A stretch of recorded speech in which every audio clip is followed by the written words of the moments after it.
Hello students, today we are going to study our next poem, The Inchcape Rock, which is very simple and interesting poem written by Robert Southey. It's a long narrative poem. This poem is divided into 17 different stanza. Robert Southey यांनी लिहिलेली the Inchcape rock ही poem आज आपण अभ्यासणार आहोत. ही poem खूप simple आहे आणि इंटरेस्टिंग आहे आणि लॉंग नॅरेटिव्ह पोएम म्हणजे काय, थोडीशी मोठी आहे ही कविता, कारण यामध्ये 17 स्टांजा आहेत.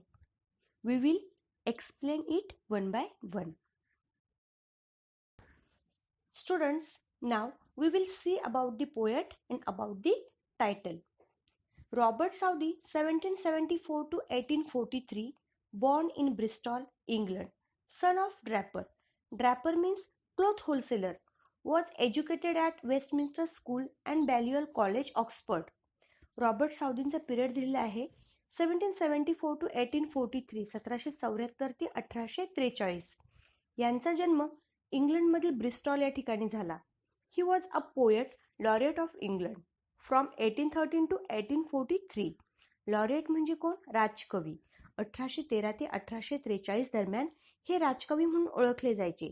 त्यांनी लिहिलेल्या पोएम ह्या खूप प्रसिद्ध आहेत. Like the scholar, it's a short poem. The battle of Blenheim, bishop Hatto, the Inchcape rock. Inchcape rock ही पोएम की जी आज आपण शिकणार आहोत. नाव students, see the meaning of title, the Inchcape rock. The Inchcape Rock is a ballad. Ballad means a song that tells a story and it can be a dramatic. Ballads are usually narrative, which means they tell a story. Ballad म्हणजे काय? पोवाडा. पोवाडा आपल्या सर्वांना माहीत आहे. पोवाडा म्हणजे काय? Long narrative poem असते की ज्यामध्ये हिरोच्या कर्तृत्वाचे वर्णन केलेले असते किंवा हिरोची स्तुती केलेली असते. आपण शिवाजी महाराजांची पोवाडे ऐकले असतीलच. पोवाड्याला इंग्लिशमध्ये काय म्हणतात? बॅलड म्हणतात. It is a story of 14th century attempt by the abbot of Aberbrothock to install a warning bell on Inchcape rock. मुलांनो, आता हा ॲबट ऑफ ॲबरब्रोथक कोण आहे आणि इंचकेप रॉक काय आहे? आता इंचकेप रॉक बघा. पहिल्यांदा आपण इंचकेप रॉक बद्दल बघूया. A notorious sandstone reef about 11 miles 18 kilometers. 11 miles means 18 kilometers off the east coast of Angus, Scotland, near Dundee and Fife, occupied by Bell Rock lighthouse. मुलांनो, Inchcape rock म्हणजे स्कॉटलंडमधील Angus हे जे ठिकाण आहे या ठिकाणाच्या पूर्व किनारपट्टीपासून 18 किलोमीटर आतमध्ये समुद्रामध्ये वाळूचा खूप मोठा खडक आहे. यालाच इंचकेप रॉक म्हटलेले आहे. ओहोटीच्या वेळेस काय होतं, समुद्राच्या पाण्याची पातळी जेव्हा कमी असते तेव्हा हा खडक जहाजांना अगदी दुरूनही दिसतो. पण जेव्हा समुद्राला भरती येते तेव्हा पाण्याची पातळी वाढते आणि त्यावेळेस हा खडक पूर्णपणे पाण्याखाली झाकला जातो आणि जहाजांची दिशाभूल होऊन ॲक्सिडेंट व्हायचा. मग हे टाळण्यासाठी आपल्या पोएमचा जो हिरो आहे ॲबट ऑफ ॲबरब्रोथक. सुरुवातीला आपण ॲबटचा मिनिंग बघूया. ॲबट म्हणजे मराठीमध्ये आपण याला मठाधिपती म्हणतो. मठाधिपती म्हणजे कोण? साधू संत ज्या बिल्डिंगमध्ये ज्या ठिकाणी राहतात त्याचा प्रमुख म्हणजे मठाधिपती. तसेच ख्रिश्चनमध्ये जे मॉंग्स आहेत, नन्स आहेत, हे ज्या बिल्डिंगमध्ये राहायचे त्या बिल्डिंगला ॲबे म्हणायचे आणि त्या ॲबेचा हेड म्हणजे कोण? ॲबट. तर हा ॲबट ऑफ ॲबरब्रोथक आपल्या पोएमचा हिरो आहे बघा. हा याने काय केलं होतं, एक बेल इन्स्टॉल केली होती. जेव्हा जेव्हा पाण्याची पातळी वाढायची आणि खडक पाण्याखाली झाकला जायचा तेव्हा तेव्हा ती जी बेल आहे की जी बेल त्याने कुठे इन्स्टॉल केलेली होती? इंचकेप रॉकवर इन्स्टॉल केलेली होती. ती बेल वाजायची आणि जहाजांना धोक्याची घंटा ऐकायला यायची आणि अशा प्रकारे खूप सेलर्सचे प्राण या इंचकेप बेलने वाचवले होते. Southey was inspired by the legendary story of pirate who removed the bell on the Inchcape rock placed by the Abbot of Aberbrothock. मुलांनो, ॲबट ऑफ ॲबरब्रोथकने इन्स्टॉल केलेली बेल ही आपल्या पोएमचा जो व्हिलन आहे. कोण आहे आपल्या पोएमचा villain? Sir Ralph the Rover. याने काय केली? कापून टाकली. आणि म्हणतात ना, दुसऱ्यांसाठी खड्डा खोदला तर एक दिवस स्वतः त्या खड्ड्यामध्ये पडतोच. खड्डा खोदणारा जो असतो तो त्या खड्ड्यात नक्कीच पडतो. सर राल्फ डी रोवर सोबतही असेच घडले. आता सर राल्फ डी रोवर सोबत काय घडलं नेमकं ते आपण पुढे डिटेल बघणार आहोत. Here the poem based on the most common thing of literature, conflict between good and evil things. Conflict म्हणजे काय? संघर्ष. ह्या पोएममध्ये दोन गोष्टींमधला संघर्ष खूप छान एक्सप्लेन केलेला आहे. कोणत्या गोष्टींमधला? गुड अँड इव्हिल म्हणजे चांगुलपणा आणि वाईट गोष्ट यामधला जो संघर्ष आहे तो या पोएममध्ये एक्सप्लेन केलेला आहे. There are 2 main characters in our poem. ह्या पोएममध्ये 2 मेन कॅरेक्टर्स आहेत, the sir Ralph the Rover and abbot of Aberbrothock. Sir Ralph the Rover represent evil forces. Sir Ralph the Rover हा काय करतोय? वाईट गोष्टींचे प्रतिनिधित्व करतोय. तर ॲबट ऑफ ॲबरब्रोथक म्हणजे आपल्या पोएमचा जो हिरो आहे ही रिप्रेझेंट्स गुड फोर्सेस. तो चांगल्या गोष्टींचं प्रतिनिधित्व करतोय. Okay students, let's start our poem the Inchcape Rock written by Robert Southey. First I am going to read it. Listen it carefully. No stir in the air, no stir in the sea. The ship was as still as she could be. Her sails from heaven received no motion. Her keel was steady in the ocean. See, no stir. Stir means movement, halchal. In this stanza, poet describes the calmness of the sea. The air, the sea and the ship all were still. काय म्हटलेले पहिले stanzaमध्ये की समुद्रामध्ये किती शांतता आहे. समुद्रातली हवा, समुद्राचं पाणी आणि जहाज हे सर्व अगदी शांत आहे. The sails of the ship were getting no motion from the wind and its keel means bottom of the boat was steady in the ocean. म्हणजे समुद्रातलं वातावरण इतकं शांत आहे की जहाज सुद्धा हलत नाहीये आणि जी बोट आहे समुद्रामधली ती सुद्धा अगदी स्थिर आहे. फर्स्ट स्टांजामध्ये हे एक्सप्लेन केले. See the second stanza. Without either sign or sound of their shock the waves flowed over the Inchcape rock. So little they rose, so little they fell, they did not move the Inchcape bell. The poet further explained that the waves moved gently over the Inchcape rock. आपण मगाशी बघितलं ना, समुद्राचं वातावरण कसं आहे? अगदी शांत आहे आणि इतकं शांत आहे की ज्या वेव्स आहे, समुद्राच्या ज्या लाटा आहे त्या अगदी जेंटली, अगदी स्मूथली म्हणजे अगदी हळूवार त्या इंचकेप रॉकवरून जात आहेत. There is no sign or no sound of surging waves. लाटांचा कुठल्याही प्रकारचा आवाज येत नाही. It means the waves were rising and falling so little that they did not make any sound.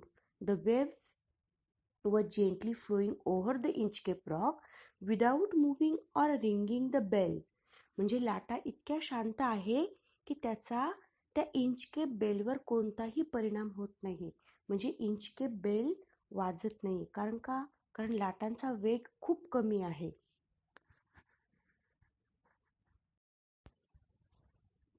Okay student, see the next stanza. The abbot of Aberbrothock had placed that bell on the Inchcape rock. On a buoy in the storm it floated and swung, and over the waves its warning rung. Whenever there was a storm in the bell was ringing. Who had placed that bell? ती bell त्या Inchcape रॉकवर कुणी लावली होती?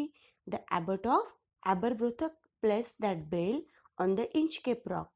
आपण बघितलं ना की ॲबट of ॲबरब्रोथकने त्या इंचकेप रॉकवर ती बेल प्लेस केलेली होती. What was the intention? मग त्याचं इंटेन्शन काय होतं? The intention was good. Intention चांगलं होतं की नाही? Whenever there would be storm or surging waves at that time rock would be covered and it was not seen by the sailors and in a way ship could be dashed against the Inchcape rock. And in order to save such accident and save the life of sailor, Abbot of Aberbrothock had placed that bell on the buoy. आता buoyचा अर्थ बघा. Buoy means floating object that anchored in to the sea to mark the dangerous places. एक floating object की ज्यावर ती bell place केलेली होती. बघा, जेव्हा जेव्हा पाण्याच्या लाटा त्या इंचकेप बेलपर्यंत पोहोचायच्या तेव्हा ती बेल ॲटोमॅटिकली फ्लोट व्हायची, तरंगायची आणि ती बेल वाजायची. आणि ती बेल दुरून देखील जहाजांना दिसायची आणि त्या जहाजांना दिसल्यामुळे काय व्हायचं की दुर्घटना समोर धोका आहे हे जहाजांना कळायचं आणि दुर्घटना टळायची. And it gave warning to the sailors by ringing. ती बेल काय व्हायची, आवाज करून त्या बेलची घंटा वाजून जहाजांना वॉर्निंग द्यायची की इथे काय आहे, धोका आहे, आणि जहाजं मग आपला रस्ता बदलायचे. C the next stanza. When the rock was hid by the surge swell, the mariners heard the warning bell, and then they knew the perilous rock and blessed the abbot of Aberbrother. When the rock was hid by the surge swellचा meaning बघा, sudden and great rise in the level of the sea. समुद्राची पाण्याची पातळी जेव्हा अचानक वाढते तेव्हा त्याला surge swell म्हटलेलं आहे. Whenever rock was hid by surge swell means whenever there was sudden raise of sea at that time, bell would create the sound and it would keep on ringing, and mariner heard the sound of that bell and took it as a warning, and after hearing the warning bell they came to know about perilous rock. बघा, जेव्हा जेव्हा पाण्याची पातळी वाढायची तेव्हा तेव्हा काय व्हायचं, ती बेल ॲटोमॅटिकली वाजायची आणि बेल वाजल्यानंतर जे मरीनर्स आहेत, मरीनर म्हणजे कोण, जे खलाशी आहेत, जे समुद्रामध्ये प्रवास करणारे प्रवासी आहेत, त्यांना लगेच धोक्याची घंटा ऐकायला यायची आणि मग ते त्या धोक्याच्या घंटेला एक वॉर्निंग बेल आहे ही आपल्यासाठी असं समजायचे आणि त्यांना लगेच कळायचं की समोर काय आहे, पेरिलस रॉक. पेरिलस मीन्स भयानक, डेंजरस एक खडक आहे आणि त्या बेलमुळे आपला काय होणार आहे, जीव वाचणार आहे. आणि हे त्यांना समजायचं आणि ते काय करायचे, blessed it's a old English word. याचा अर्थ आहे ब्लेस्ड म्हणजे काय, आशीर्वाद देणे किंवा आभार मानणे. ते कोणाचे आभार मानायचे, ॲबट ऑफ ॲबरब्रोथक. कारण ॲबट ऑफ ॲबरब्रोथकने ब्लेस्ड केलेल्या बेलमुळेच त्यांचा जीव वाचला होता हे त्यांच्या लक्षात यायचं. See the next stanza, I'm going to read it. The sun in heaven was shining gay.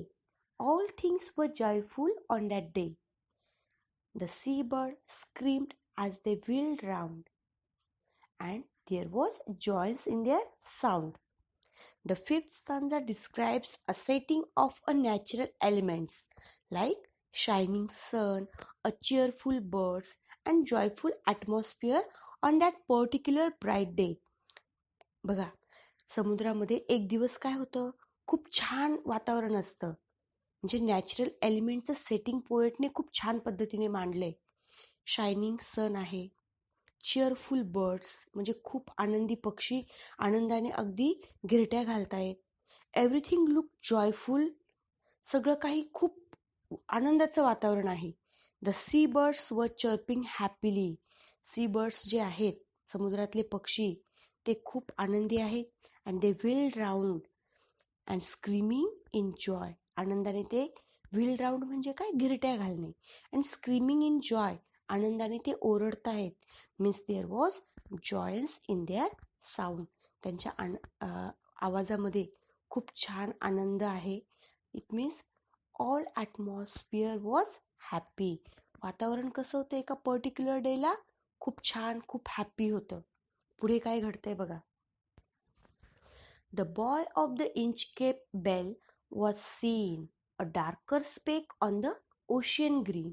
Sir Ralph the Rover walked his deck, and he fixed his eyes on the darker speck. Students, the sixth stanza begins with the entry of the villain, Sir Ralph the Rover. आपल्या पोएमचा जो villain आहे ना, sir Ralph the rover, त्याच्या एंट्रीने आपला sixth stanza start होतोय. On that fine day The Inchcape bell was seen a darker speck. Darker speck means little dot. त्या आनंदाचं जे वातावरण होतं त्या दिवशी ती इंचकेप बेल अगदी डार्कर स्पेक सारखी म्हणजे लिटिल डॉट, छोट्याशा डॉट सारखी दुरूनही ती दिसत होती. ऑन द ग्रीन ओशियन, त्या हिरव्यागार समुद्रामध्ये ती बेल, इंचकेप बेल छोटीशी अगदी लिटिल डॉट सारखी दिसत होती. And the sir Ralph the rover walked his deck. Sir Ralph the rover त्या बोटच्या डेकवर इकडून तिकडे फेऱ्या मारत होता.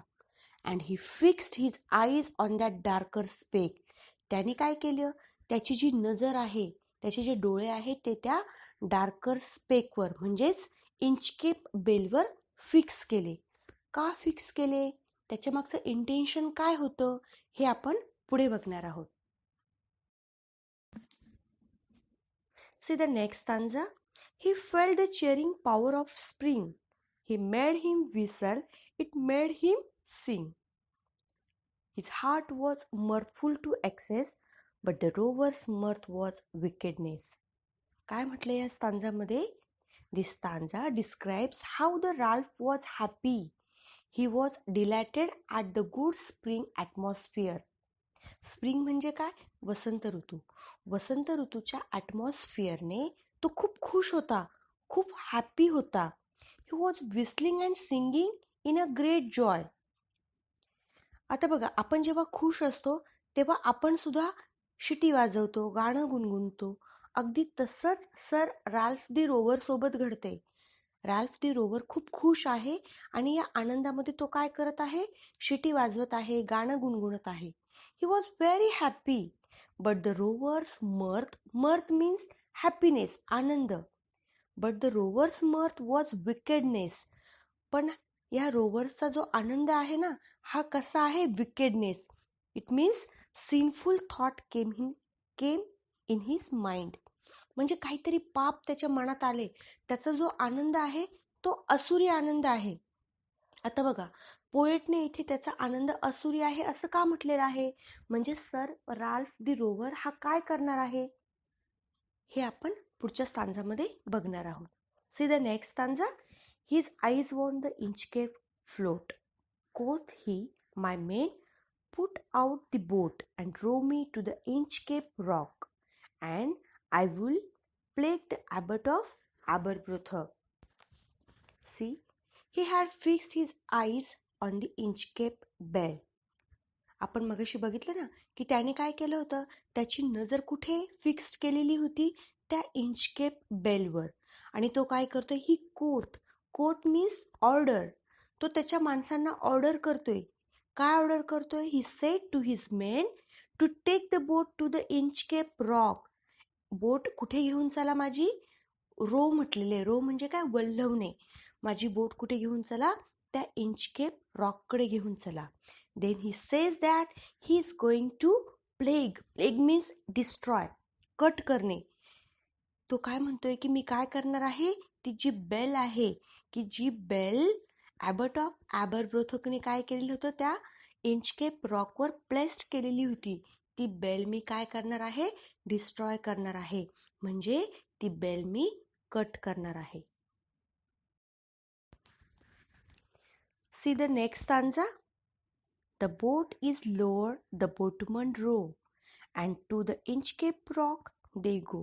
Sir Ralph bent over from the boat, and he cut the bell from the Inchcape float.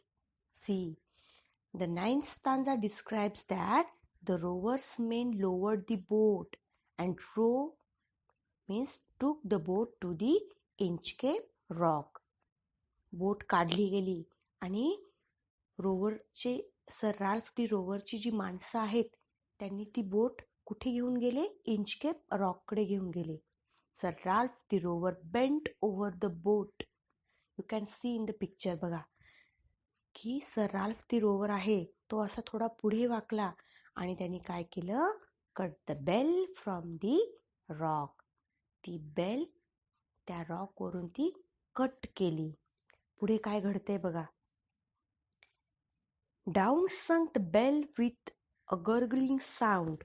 The bubbles rose and burst around. Quoth Sir Ralph, the next who comes to the rock won't bless the abbot of Aberbrother. This stanza describes that how the bell was sinking down with gurgling sound, means bubbling sound. ह्या स्टांजामध्ये काय explain केलेलं आहे? Sir Ralph दी रोवरने जेव्हा ती bell cut केली तेव्हा ती bell पाण्यात बुडायला लागली आणि एखादी वस्तू पाण्यात बुडताना काय होतं? गर्गलिंग साऊंड, म्हणजे बुडबुड्यांचा आवाज येतो ना, अगदी तसाच आवाज बुडबुड्यांचा यायला लागला. The bubbles rose and burst around. The sir Ralph was very happy. आणि बघा, मगाशी आपण बघितलं ना, असुरी आनंद, खूप खुश झालाय. चुकीचं काम केलंय तरी हा खूप खुश झालाय. अँड थिंकिंग, आणि तो विचार करायला लागला that the bell would save no more ships and no one will bless the abbot of Aberbrothock. आता ही बेल कोणाचाही जीव वाचवणार नाही आणि यापुढे कोणीही ॲबट ऑफ ॲबरब्रोथरचे आभार मानणार नाही, असं ह्या स्टांजामध्ये एक्सप्लेन केलेलं आहे. Student, see the next stanza. Sir Ralph the Rover sailed away. He scoured the seas for many a day, and now, grown rich with plunder store, he steers his course for Scotland's shore. बघा, ह्या स्टांजामध्ये काय सांगितलंय की Sir Ralph the rover then sailed away from the rock. ती bell कापल्यानंतर तो तिथून निघून गेला. He scoured means travelled freely, म्हणजे आनंदाने प्रवास करणे. इन द सी, तो समुद्रामध्ये आनंदाने प्रवास करायला लागला. फॉर मेनी अ डे, बरेच दिवस. He had robbed and looted many ships which met accident crashing to the Inchcape rock. त्या इंचकेप रॉकवर, आता ती इंचकेप रॉकवरती इंचकेप बेल होती का? नाही. मग काय व्हायचं? खूप साऱ्या जहाजांचे ॲक्सिडेंट व्हायला लागले आणि ज्या जहाजांचे ॲक्सिडेंट व्हायचे त्या जहाजांना सर राल्फ दी रोवर काय करायचा? लुटायचा, त्यांची लुटमार करायचा. And now he is now a rich man. Here poet used the word plunder store. Plunder store हा शब्द पोएटने वापरलेला आहे. प्लंडर स्टोअर म्हणजे काय? Big amount of looted wealth. लूटमार केल्यानंतर तो काय झाला? खूप श्रीमंत झाला. And today he is going to the Scotland shore with his ship. आणि बघा, तो पुन्हा आता त्या स्कॉटलंडच्या शोअरवर, म्हणजे स्कॉटलंडच्या समुद्र किनाऱ्यावर तो पुन्हा निघालाय आता जायला. आता पुढे काय घडतंय तर नेक्स्ट स्टांजामध्ये आहे बघा. So thick a haze overspreads the sky, they cannot see the sun on high. The wind hath blown a gale all day, at evening it hath died away. बघा, the 12th stanza describes the gloomy atmosphere on the day the rover is sailing to Scotland. मगाशी आपण बघितलं ना की आता हा जो rover आहे, सर राल्फ दी रोवर, हा कुठे निघालाय? पुन्हा स्कॉटलंडच्या समुद्र किनाऱ्यावर. The use of supernatural elements makes the strange climax. काय घडतंय पुढे? The sun is hidden behind the thick fog. इथे काय म्हटलेलं आहे? हेज. हेज म्हणजे काय? थिन मिस्ट, म्हणजे धुकं. बघा, खूप धुकं पसरलंय आकाशामध्ये, खूप सारं धुकं पसरलंय. Strong winds were blowing all the day. दिवसभर खूप जोराचा वारा सुटलाय, वादळ सुटले. And now suddenly the evening disappeared and there was darkness everywhere. बघा, अचानक काय झालंय? अंधार दाटून आलाय, अंधाराचं वातावरण झालंय. म्हणजे थोडक्यात पुढे काय घडतंय ते आता आपण बघणार आहोत. जे अंधाराचं वातावरण तयार झालेलं आहे, जे दाट धुकं पसरलेलं आहे, त्याचा सर राल्फ दी रोवरवर काय परिणाम होणार आहे ते नेक्स्ट स्टांजामध्ये एक्सप्लेन केलेलं आहे बघा. See the next stanza. On the deck the Rover takes his stand, so dark it is they see no land. Quoth sir Ralph, it will be lighter soon, for there is the dawn of the rising moon. काय म्हटलेलं या स्टांजामध्ये? बघा, on the deck the Rover takes his stand. The 13th stanza describes the gloom and its effect on Sir Ralph the Rover. त्या वातावरणाचा sir Ralph दी रोवरवर काय परिणाम होत आहे हे या स्टांजामध्ये एक्सप्लेन केलेलं आहे. The rover is now on the deck on his ship. Everywhere is darkness, so his crew can't see land. आणि त्याचे जे क्रू मेन आहे, त्याचे जे मेंबर्स आहेत, त्याची जी माणसं आहेत, त्यांना किनारा दिसत नाहीये, त्यांना जमीन दिसत नाहीये. As it is very dark to see anything, sir Ralph assures them. आणि सर राल्फ काय करतोय, त्यांना खात्री देतोय, त्यांना पटवून देतोय की that the moon will be the dawn of the rising moon means the moon will be appear soon and so they will be light. काय होणार आहे, लवकरच चंद्राच्या प्रकाशाने आपल्याला समुद्रामधलं सर्व दिसणार आहे. लवकरच चंद्र उगवेल आणि त्याच्या शीतल प्रकाशामध्ये आपल्याला समुद्रातलं दिसेल, अशी तो त्याच्या माणसांना खात्री करून देतोय. पुढे काय घडतंय बघा. Canst hear said one, the breakers roar, for methinks we should be near the shore.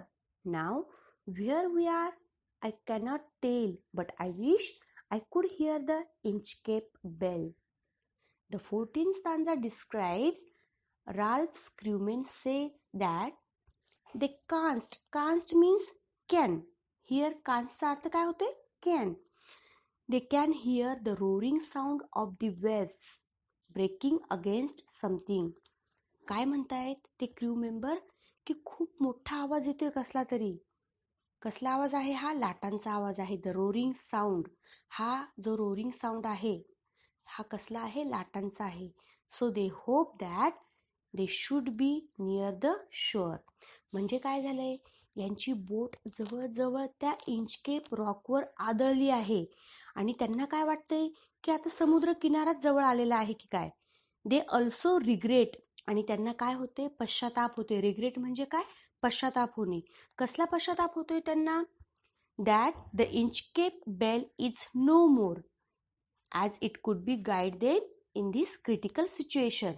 Inchcape bell या ठिकाणी असती तर त्या बेलनी काय केलं असतं, आपल्याला गाईड केलं असतं आणि आपल्याला लगेच कळालं असतं की समोर काय आहे, इंचकेप रॉक आहे.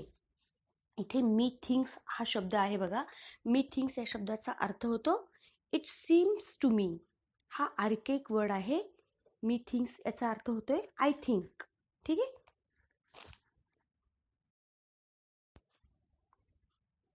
See the next stanza. They hear no sound, the swell is strong. Though the wind hath fallen, they drift along, till the vessel strike with a shivering shock. Oh Christ, it is the Inchcape rock. काय झालंय बघा, या स्टांजामध्ये the 15th stanza describes the climax scene. They shocked because there was no sound. The tides were strong. काय घडलंय की the tides म्हणजे काय, त्या लाटा कशा आहे, खूप स्ट्रॉंग आहे. The Rovers and his men were drifting along with the ship, आणि त्यांच्या शिपपासून ते बऱ्यापैकी लांब आलेले आहे. Suddenly the vessels get a jerking. They all realize that the vessels has hit the Inchcape rock. आणि त्यांना आता कळून चुकलं होतं की त्यांची जी बोट आहे ती बोट कुठे आदळली आहे, त्या इंचकेप रॉकवर आदळली आहे. आणि आता पुढे काय घडतंय बघा. The sir Ralph the rover tore his hair, he cursed himself in his despair. The waves rush in every side. The ship is sinking beneath the tide. काय घडतंय आता. The 16th stanza describes how Sir Ralph the Rover gets punishment for his crime. मगाशी मी म्हटलं होतं ना तुम्हाला, जो दुसऱ्यासाठी खड्डा खोदतो एक दिवस स्वतः त्या खड्ड्यात पडतोच. सर राल्फ दी रोवर सोबत सुद्धा असंच घडले. Rover gets punishment for his crime. त्याने जो क्राईम केला होता त्या क्राईमची पनिशमेंट त्याला आता मिळते. ही pools his hair in his frustration. तो खूप फ्रस्ट्रेट झालाय आणि फ्रस्ट्रेशनमध्ये तो काय करतोय, त्याची केस तो ओढायला लागला. ही कर्स हिमसेल्फ. तो स्वतःला आता वाईट शिव्या शाप देतोय. For his evil deeds. त्याने जे असुरी काम केलं होतं, त्याने जे चुकीचं काम केलं होतं त्या कामासाठी तो त्याला आता खूप वाईट बोलतोय. But the water fills in every corner. पण आता काही उपयोग होता का? नाही, कारण त्या बोटमध्ये सगळ्या बाजूंनी आता पाणी भरलं होतं on the boat and it starts sinking in the sea. आणि हळूहळू ती बोट आता काय व्हायला लागली होती? पाण्यामध्ये बुडायला लागली होती. पुढे काय घडते बघूया. But even in his dying fear one dreadful sound could the rovers hear, a sound as if with the Inchcape bell the devil below was ringing his knell. The 17th stanza, the last stanza, describes the punishment deserved for Sir Ralph the Rover. Sir Ralph the Rover आहे ना, हा Sir Ralph the Rover ही punishment deserve करतो. Sir Ralph the Rover is dying. आता Ralph the Rover काय होत आहे? डाय होत आहे, मरत आहे. त्याची बोट बुडत आहे पाण्यामध्ये. And he hears the sound like ringing of the Inchcape bell. आणि त्याला बेल ऐकायला येते, कुणीतरी ती बेल वाजवतोय. It was actually his death knell. आता नेल बघा, KNELL, याचं मिनिंग त्याने दिलेलं आहे. The sound of a bell rung solemnly after death or funeral announcement of the death. Christian लोकांमध्ये जेव्हा फ्युनरल अनाउन्समेंट असते, म्हणजे एखाद्याचा जेव्हा मृत्यू होतो त्यावेळेस बेल वाजवली जाते. अगदी तसंच जेव्हा सर राल्फ दी रोवर समुद्रामध्ये बुडत असतो, त्याला ती इंचकेप बेल ऐकायला येते आणि त्याला असं वाटतं की माझ्या डेथसाठी जणू काही कुणी ती नेल वाजवत आहेत असं त्याला वाटायला लागतं. अशा प्रकारे आपली ही खूप मोठी जी पोएम होती 17 स्टांजाची, ही पोएम आपण फिनिश केलेली आहे. I hope you have understood it. Students, I hope you understand what I taught you in this session. We will meet soon in next video with new topic. Thank you.